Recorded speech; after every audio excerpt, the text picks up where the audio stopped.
ಆತ್ಮೀಯ ವಿದ್ಯಾರ್ಥಿಗಳೇ, ನಾವು ಇವತ್ತಿನ ದಿವಸ ಕನಕದಾಸರು ಬರೆದಿರುವಂತಹ ಪದ್ಯ ತಲ್ಲಣಿಸದಿರು ಕಂಡೆ ತಾಳು ಮನವಿ ಎನ್ನುವಂಥ ಪದ್ಯ. ಈ ಪದ್ಯವನ್ನು ನೋಡೋದಕ್ಕಿಂತ ಮೊದಲು ಕವಿಯ ಒಂದು ಸಂಕ್ಷಿಪ್ತವಾದಂತಹ ಪರಿಚಯವನ್ನು ನೋಡೋದಾದರೆ, ಕನಕದಾಸರು ದಾಸ ಸಾಹಿತ್ಯದಲ್ಲಿ ಪ್ರಮುಖರಾಗಿರುವಂಥವರು. ಕನಕದಾಸರ ಜೊತೆಗೆ ಇನ್ನೊಂದು ಹೆಸರು ಕೇಳಿ ಬರ್ತಾ ಇದೆ. ಅವರು ಪುರಂದರದಾಸರು. ಕರ್ನಾಟಕ ಸಂಗೀತದ ಪಿತಾಮಹರಾಗಿರುವಂಥವರು ಪುರಂದರದಾಸರು ಅಂತ ಹೇಳ್ತಾರೆ. ಪುರಂದರದಾಸರು ಮತ್ತು ಕನಕದಾಸರು ಕೀರ್ತನ ಸಾಹಿತ್ಯದ ಅಶ್ವಿನಿ ದೇವತೆಗಳು ಅಂತ ನಾವು ಗುರುತಿಸ್ತಾ ಇದ್ದೀವಿ. ಇವರಿಬ್ಬರು ಕೀರ್ತನಕಾರರು ಮತ್ತು ಸಮಕಾಲೀನ ದಾಸ ಸಾಹಿತ್ಯವನ್ನು ಉಜ್ವಲಗೊಳಿಸಿರುವಂತಹ ಮಹತ್ವದ ಕೀರ್ತನಕಾರರು ಅಂತ ನಾವು ಗುರುತಿಸ್ತಾ ಇದ್ದೀವಿ. ಕನಕದಾಸರು ಮತ್ತು ಪುರಂದರದಾಸರು ಇಬ್ಬರು ಕೂಡ ಕೀರ್ತನೆಗಳನ್ನು ತುಂಬ ಅರ್ಥಗರ್ಭಿತವಾದಂತಹ ರೀತಿಯಲ್ಲಿ ಜನಸಾಮಾನ್ಯರಿಗೂ ಕೂಡ ಅರ್ಥವಾಗುವಂಥ ರೀತಿಯಲ್ಲಿ ಬರೆದಿದ್ದಾರೆ.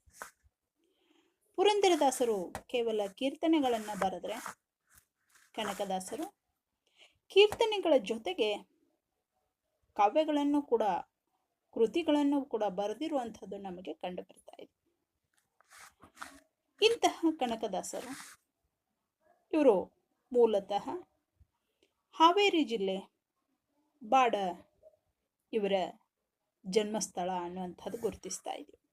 ಹಾವೇರಿ ಜಿಲ್ಲೆ ಬಾಡ ಗ್ರಾಮದಲ್ಲಿ ಹುಟ್ಟಿರ್ತಕ್ಕಂಥ ಇವರ ತಂದೆ ಬೀರಪ್ಪ ನಾಯಕ, ತಾಯಿ ಬಚ್ಚಮ್ಮ ಎನ್ನುವಂತಹ ದಂಪತಿಗಳ ಮಗನಾಗಿ ಕನಕದಾಸರು ಹುಟ್ಟುತ್ತಾರೆ. ಈ ಕನಕದಾಸರು ಮೂಲ ಹೆಸರು ತಿಮ್ಮಪ್ಪ ಎನ್ನುವಂಥದ್ದು. ಈ ತಿಮ್ಮಪ್ಪ ಇರುವಂಥವರು ಕನಕ ಆಗಿರುವಂಥದ್ದು ಒಂದು ಐತಿಹ್ಯನೇ ಕಂಡು ಬರ್ತಾ ಇದೆ.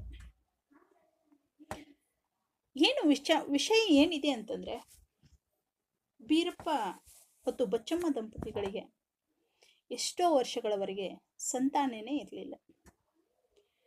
ಕಂಡ ದೇವರಿಗೆ ಕೈ ಮುಗಿದು ಹರಕೆಯನ್ನು ಹೊತ್ತರೂ ಕೂಡ ಸಂತಾನ ಭಾಗ್ಯ ಪ್ರಾಪ್ತಿಯಾಗಿರಲಿಲ್ಲ. ಕೊನೆಗೆ ಅವರು ತಿರುಪತಿ ತಿಮ್ಮಪ್ಪನ ಹತ್ರ ಬೇಡ್ಕೊಳ್ತಾರೆ. ತಿರುಪತಿ ತಿಮ್ಮಪ್ಪನ ಹತ್ರ ಬೇಡ್ಕೊಂಡ ಪ್ರಯುಕ್ತ ಅವರಿಗೆ ಕೆಲವೇ ದಿನಗಳಲ್ಲಿ ಗಂಡು ಸಂತಾನ ಆಗ್ತಾ ಇದೆ. ಆ ಗಂಡು ಸಂತಾನ ಆದ ಪ್ರಯುಕ್ತ ಅವನಿಗೆ ತಿಮ್ಮಪ್ಪ ಎನ್ನುವಂತಹ ನಾಮಕರಣವನ್ನು ಮಾಡ್ತಾರೆ. ತಿಮ್ಮಪ್ಪನಿಗೆ ಹರಕೆಯನ್ನು ಹೊತ್ತು ಸಂತಾನ ಪ್ರಾಪ್ತಿಯಾಗಿರೋ ಪ್ರಯುಕ್ತ ಆತನಿಗೆ ತಿಮ್ಮಪ್ಪ ಎನ್ನುವಂಥ ಹೆಸರು ಇಡ್ತಾರೆ. ಈ ತಿಮ್ಮಪ್ಪ ವಿಜಯನಗರ ಸಾಮ್ರಾಜ್ಯದ ಪರವಾಗಿ ಪಾಳೆಗಾರನಾಗಿ ಯುದ್ಧಕ್ಕೆ ಹೋಗ್ತಾನೆ. ಯುದ್ಧಕ್ಕೆ ಹೋಗಿ ಅಲ್ಲಿಯ ಒಂದು ಹಿಂಸೆಗಳನ್ನು ಕಂಡು ವೈರಾಗ್ಯವನ್ನು ಹೊಂದುತ್ತಾನೆ. ವೈರಾಗ್ಯದಿಂದ ಅಧಿಕಾರವನ್ನು ತ್ಯಜಿಸ್ತಾನೆ. ಯುದ್ಧದಲ್ಲಿ ಜಯವನ್ನು ಸಾಧಿಸಿರುವಂತಹ ಕನಕದಾಸ ಜಯಮಾಲೆ ಧರಿಸಬೇಕೋ ಅಥವಾ ಸಾವು ನೋವುಗಳಿಂದ ಈ ಜಯಮಾಲೆಯನ್ನು ನಾನು ಹೇಗೆ ಧರಿಸಬೇಕು ಎನ್ನುವಂತಹ ಒಂದು ಕಡೆ ಸಂತೋಷ, ಜಯದ ಸಂತೋಷ, ಇನ್ನೊಂದು ಸಾವು ನೋವುಗಳ ಒಂದು ದುಃಖ ಎರಡೂ ಅವನ ಹತ್ರ ಕಾಡಲಿಕ್ಕೆ ಶುರುವಾಗ್ತಾ ಇದೆ. ಹೀಗಾಗಿ ಅವನಿಗೆ ವೈರಾಗ್ಯ ಉಂಟಾಗುತ್ತೆ. ವೈರಾಗ್ಯ ಉಂಟಾಗಿ ಅಧಿಕಾರವನ್ನು ತ್ಯಜಿಸಿಬಿಡ್ತಾನೆ. ಅಧಿಕಾರವನ್ನು ತ್ಯಜಿಸಿ ಆತ ಒಂದು ದಿವಸ ಭೂಮಿಯನ್ನು ಅಗಿಯುವಂಥ ಸಂದರ್ಭದಲ್ಲಿ ಆತನಿಗೆ ಬಂಗಾರದ ಕೊಪ್ಪರಿಗೆ ಸಿಗ್ತಾ ಇದೆ. ಆ ಬಂಗಾರದ ಕೊಪ್ಪರಿಗೆ ಸಿಕ್ಕ ಪ್ರಯುಕ್ತ ಆತನಿಗೆ ಕನಕ ಎನ್ನುವಂಥ ಹೆಸರು ಬರ್ತಾ ಇದೆ. ಕನಕ ಅಂದರೆ ಬಂಗಾರ.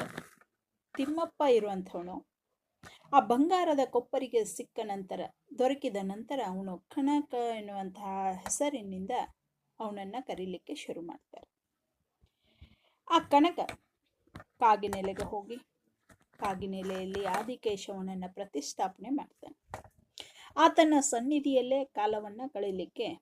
ಆತ ಆರಂಭಿಸ್ತಾ ಇದ್ದ. ಈತ ಆ ಸನ್ನಿಧಿಯಲ್ಲಿ ಇದ್ದುಕೊಂಡೇ ಕೀರ್ತನೆಗಳನ್ನು ಬರೆದಿದ್ದಾನೆ, ಉಗಾಭೋಗಗಳನ್ನು ಬರೆದಿದ್ದಾನೆ, ಸುಳಾದಿಗಳನ್ನು ಕೂಡ ರಚಿಸಿರುವಂಥದ್ದು ಕಂಡು ಬರ್ತಾ ಇದೆ. ಇದರ ಜೊತೆಗೆ ಆತನು ಅನೇಕ ಕೃತಿಗಳನ್ನು ಕೂಡ ರಚನೆ ಮಾಡಿದ್ದಾನೆ. ಕೀರ್ತನೆಗಳ ಜೊತೆಗೆ ಕೃತಿಗಳನ್ನು ಕೂಡ ಬರೆದಿದ್ದಾನೆ. ಅವನು ಬರೆದಿರುವಂತಹ ಕೃತಿಗಳು, ಕಾವ್ಯಗಳು ಮೋಹನ ತರಂಗಿಣಿ ಎನ್ನುವಂಥದ್ದು, ಹರಿಭಕ್ತಿ ಸಾರ, ನಳಚರಿತೆ, ನಳ ದಮಯಂತಿಯರ ಒಂದು ಮಹಾರಾಜರ ಕಥೆಯನ್ನು ಒಳಗೊಂಡಿರುವಂಥದ್ದು ಇಲ್ಲಿ ನಳಚರಿತ್ರೆ ಎನ್ನುವಂಥದ್ದು. ಇನ್ನು ರಾಮಧಾನ್ಯ ಚರಿತೆ, ರಾಮನ ಧಾನ್ಯ ರಾಗಿ ಅಂತ ಹೇಳ್ತಾರೆ. ಈ ನವಧಾನ್ಯಗಳಲ್ಲಿ ಯಾವುದು ಶ್ರೇಷ್ಠ ಎನ್ನುವಂತಹ ಒಂದು ಸವಾಲನ್ನು ಎಸೆದಾಗ ರಾಗಿನೇ ಶ್ರೇಷ್ಠವಾಗಿ ಕಂಡು ಬರ್ತಾ ಇದೆ.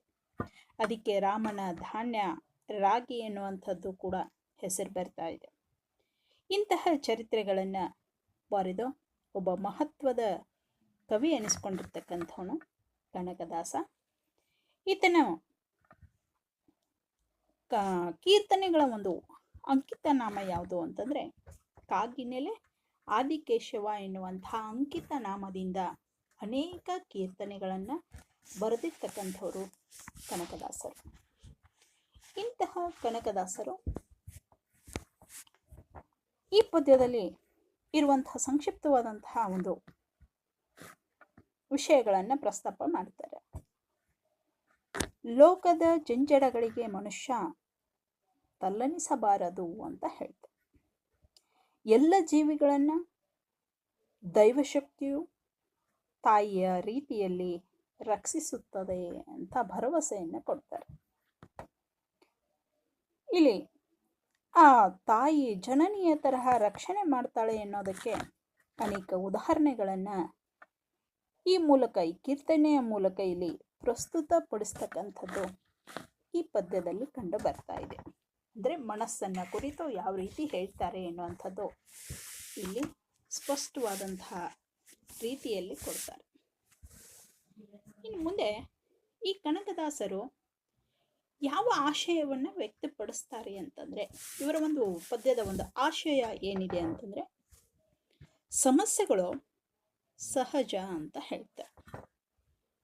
ಸಮಸ್ಯೆಗಳು ಹೇಳಿ ಕೇಳಿ ಬರೋದಿಲ್ಲ, ಆಹ್ವಾನದಿಂದ ಬರೋದಿಲ್ಲ, ಯಾವುದಕ್ಕೂ ಆತಂಕ ಪಡುವಂತಹ ಅಗತ್ಯವಿಲ್ಲ ಅಂತ ಹೇಳ್ತಾರೆ.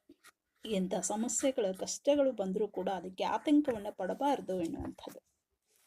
ಪ್ರತಿ ಸಮಸ್ಯೆಗೂ ಉತ್ತರ ಇದ್ದೇ ಇರುತ್ತದೆ ಅಂತ ಹೇಳ್ತಾರೆ. ಯಾವುದೇ ಸಮಸ್ಯೆ, ಸಂಕಟ, ನೋವು, ದುಃಖಗಳಿಗೆ ಪರಿಹಾರ ಅಥವಾ ಅದಕ್ಕೆ ಉತ್ತರ ಇದ್ದೇ ಇರ್ತಾ ಇದೆ. ಆದರೆ ಸಮಸ್ಯೆ ಬಂದಿದೆ ಅಂತ ನಾವು ಕಷ್ಟಕ್ಕೆ ಗುರಿಯಾಗಲಿಕ್ಕೆ ಹೋಗಬಾರ್ದು ಎನ್ನುವಂಥದ್ದು. ಏನೇ ಬಂದರೂ ಅದನ್ನು ಸವಾಲಾಗಿ ಸ್ವೀಕರಿಸಿ ಎದುರಿಸಬೇಕು ಎನ್ನುವಂಥ ಭಾವನೆಯನ್ನು ವ್ಯಕ್ತಪಡಿಸ್ತಾರೆ. ಇನ್ನು ಸಂಕೀರ್ಣ ಲೋಕದಲ್ಲಿ, ಈ ಬದುಕಿನಲ್ಲಿ, ಸಂಕೀರ್ಣವಾದಂತಹ ಒಂದು ಬದುಕಿನಲ್ಲಿ ತಾಳ್ಮೆ ತುಂಬ ಮುಖ್ಯ ಅಂತ ಹೇಳ್ತಾರೆ. ನೋಡಿ, ಬದುಕು ಸಂಕೀರ್ಣ ಅಂತ ಹೇಳ್ತಾರೆ. ಈ ಬದುಕಿನಲ್ಲಿ ಸಮಸ್ಯೆಗಳು, ಸಂಕಟಗಳು ಸಾಮಾನ್ಯವಾಗಿ ಬರ್ತಾ ಇದ್ದಾವೆ, ಸಹಜವಾಗಿಯೇ ಬರ್ತಾ ಇದ್ದಾವೆ. ಅವು ಹೇಳಿ ಕೇಳಿ ಬರೋದಿಲ್ಲ. ಅವುಗಳನ್ನು ಎದುರಿಸಬೇಕಾದ್ರೆ,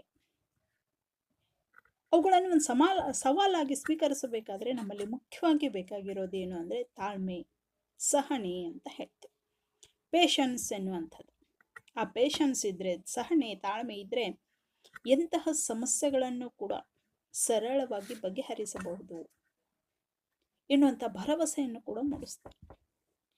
ಪ್ರತಿ ಕ್ಷಣದ ಸಂತಸವನ್ನು ಅನುಭವಿಸಬೇಕು ಅಂತ ಹೇಳ್ತಾರೆ. ಬರೀ ದುಃಖ ಅಲ್ಲ ಜೀವನ ಅಂದರೆ. ಸುಖ ಬಂದಮೇಲೆ ದುಃಖ ಬರುತ್ತೆ, ದುಃಖ ಬಂದಮೇಲೆ ಸುಖ ಬರ್ತಾ ಇದೆ. ಆದರೆ ಆ ಸುಖ ಬಂದಂತಹ ಸಮಯದಲ್ಲಿ ನಾವು ಪ್ರತಿ ಕ್ಷಣನೂ ಕೂಡ ಸಂತೋಷದಿಂದ ಅನುಭವಿಸಬೇಕು ಅಂತ ಹೇಳ್ತಾರೆ. ಒಮ್ಮೆ ಬಂದಿರುವಂತಹ ಅವಕಾಶ ಮತ್ತೆ ಬರಲಿಕ್ಕಿಲ್ಲ. ಅದಕ್ಕೆ ಬಂದಂತಹ ಅವಕಾಶವನ್ನು ಯಾವತ್ತೂ ನಾವು ತಪ್ಪಿಸಿಕೊಳ್ಳಬಾರದು ಎನ್ನುವಂಥದ್ದು ಇವರ ಒಂದು ಆಶಯ. ಜಗತ್ತಿನ ಚರಾಚರಗಳ ಬದುಕು ಇದಕ್ಕೆ ಒಂದು ಹೊರತಲ್ಲ ಅಂತ ಹೇಳ್ತಾರೆ. ಕೇವಲ ಮನುಷ್ಯನಿಗೆ ಅಷ್ಟೇ ಅಲ್ಲ, ಈ ಜಗತ್ತಿನಲ್ಲಿರುವಂತಹ ಚರ ಅಚರ, ಚಲಿಸ್ತಕ್ಕಂಥವು, ಚಲಿಸಲಾರ್ದಕ್ಕಂಥವು, ಆಮೇಲೆ ಸಜೀವ ನಿರ್ಜೀವಗಳ ಒಂದು ಬದುಕು ಕೂಡ ಇದಕ್ಕೇನು ಹೊರತಾಗಿಲ್ಲ, ಇದರ ಬಿಟ್ಟು ಬೇರೆ ಇಲ್ಲ ಎನ್ನುವಂಥ ವಿಚಾರಗಳನ್ನು ಕೂಡ ಈ ಒಂದು ಪದ್ಯದಲ್ಲಿ ಅವ್ರು ಕೊಡ್ತಾ ಇದ್ದಾರೆ. ಅಂದರೆ ಮನುಷ್ಯ ಏನೇ ಬಂದರೂ, ಯಾವುದೇ ರೀತಿ ಸವಾಲುಗಳು ಎದುರಾದರೂ, ಕಷ್ಟಗಳ ಸಮಸ್ಯೆಗಳು ಎದುರಾದರೂ ಕೂಡ ಧೈರ್ಯದಿಂದ, ಎದೆಗುಂದದೆ, ತಾಳ್ಮೆಯಿಂದ, ಸಹನೆಯಿಂದ ಎದುರಿಸಬೇಕು ಎನ್ನುವಂಥದ್ದು ಇವರ ಆಶಯ. ಅಷ್ಟೇ ಅಲ್ಲ, ಎದುರಿಸಬೇಕಾದ್ರೆ ಮುಖ್ಯವಾಗಿ ನಮ್ಮಲ್ಲಿ ತಾಳ್ಮೆ ಇರಬೇಕು, ಸಹನೆ ಇರಬೇಕು ಅಂತ ಹೇಳ್ತಾರೆ. ತಾಳಿದವನು ಬಾಳಿಯಾನು ಎನ್ನುವಂಥ ಮಾತು ಕೂಡ ಕಂಡು ಬರ್ತಾ ಇದೆ. ಅದಕ್ಕೆ ಕನಕದಾಸರನ್ನು ನಾವು ಕಾಲಜ್ಞಾನಿ ಕನಕ ಅನ್ನುವಂಥದ್ದನ್ನು ಗುರುತಿಸ್ತಾ ಇದ್ದೀವಿ. ಹಿಂದೆ ಆಗಿರೋದನ್ನು, ನಡೆಯೋದನ್ನು, ಮುಂದೆ ಆಗ್ತಕ್ಕಂತಹ ಭವಿಷ್ಯವನ್ನು ಕೂಡ ಕಂಡುಕೊಂಡಿರ್ತಕ್ಕಂಥವ್ರು, ಕಂಡುಕೊಂಡು ಅರಿವನ್ನು ಮೂಡಿಸುವಂತಹ ನೆಲೆಗಟ್ಟಿನಲ್ಲಿ ಬರೆದಿರುವಂಥವರು ಕನಕದಾಸರು ಅಂತ ಹೇಳ್ತಾರೆ. ಅದಕ್ಕೆ ನಾವು ಅವರನ್ನು ಕಾಲಜ್ಞಾನಿ ಎನ್ನುವಂಥ ಹೆಸರಿನಿಂದ ಕೂಡ ಕರೀತಾ ಇದ್ದೀವಿ. ಕನಕದಾಸರು ಕೀರ್ತನ ಸಾಹಿತ್ಯದ ಒಬ್ಬ ದಿಗ್ಗಜ ಎನ್ನುವಂತಹ ಒಂದು ಭಾವನೆ ಕೂಡ ಇಲ್ಲಿ ಉಂಟಾಗ್ತಾ ಇದೆ ಎನ್ನುವಂಥದ್ದು. ಎರಡು ಕಂಬಗಳಾಗಿ ಕನಕ ಮತ್ತು ಪುರಂದರ ಎನ್ನುವಂಥದ್ದು, ಇವರಿಬ್ಬರು ದಾಸ ಸಾಹಿತ್ಯವನ್ನು ಉತ್ತುಂಗ ಶಿಖರಕ್ಕೆ ಹಾದಿಯಲ್ಲಿ ಒಯ್ದಿರ್ತಕ್ಕಂಥವ್ರು. ಇಂತಹ ಕನಕ ಬರೆದಿರುವಂತಹ ಪದ್ಯ ತಲ್ಲನಿಸದಿರು ಕಂಡೆ ತಾಳು ಮನವೇ ಎನ್ನುವಂಥದ್ದು. ಇವರ ಒಂದು ಸಂಕ್ಷಿಪ್ತ ಪರಿಚಯವನ್ನು ಇಲ್ಲಿಗೆ ನಾವು ಮುಕ್ತಾಯಗೊಳಿಸೋಣ.